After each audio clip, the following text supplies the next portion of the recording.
വന്നതാണ്. അതിനകത്ത് കുറെ കാര്യങ്ങളുള്ളത്.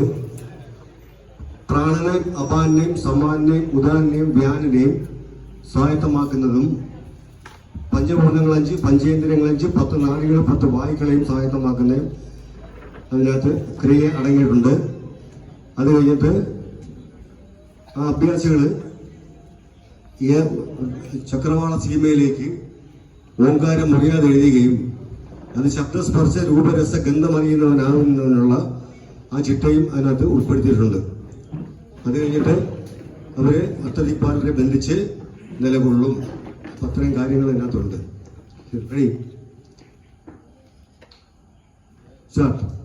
പ്രാണൻ, അപാനൻ, സമാനൻ, ഉദാനൻ, വ്യാനൻ, പഞ്ചഭൂതങ്ങൾ 5, പഞ്ചേന്ദ്രിയങ്ങൾ 5, 10 നാഡികൾ, 10 വായുക്കൾ.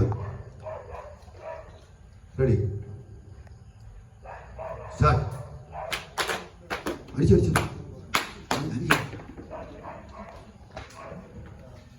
ഓം നമഃശിവായ നമഃ എന്നുള്ള മന്ത്രം താഴെ എഴുതി മന്ത്രത്തെ തൊഴുത് നീട്ടിത്തൊഴുത് നമ്മളിലേക്ക് വലിച്ച് കൈ സ്പ്ലിറ്റ് ചെയ്ത് പ്രാണൻ, അപാനൻ, സമാനൻ, ഉദാനൻ, വ്യാനൻ മുദ്രകൾ പിടിച്ച് 5 കണ്ണ് മുദ്ര പിടിച്ച് തിരിയുക.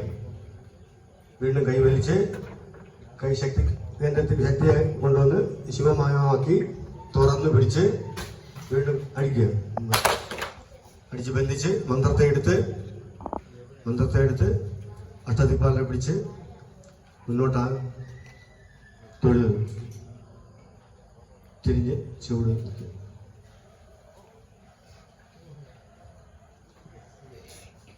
രണ്ടാമത്തത് പഞ്ചാക്ഷരി പ്രാണായാമം.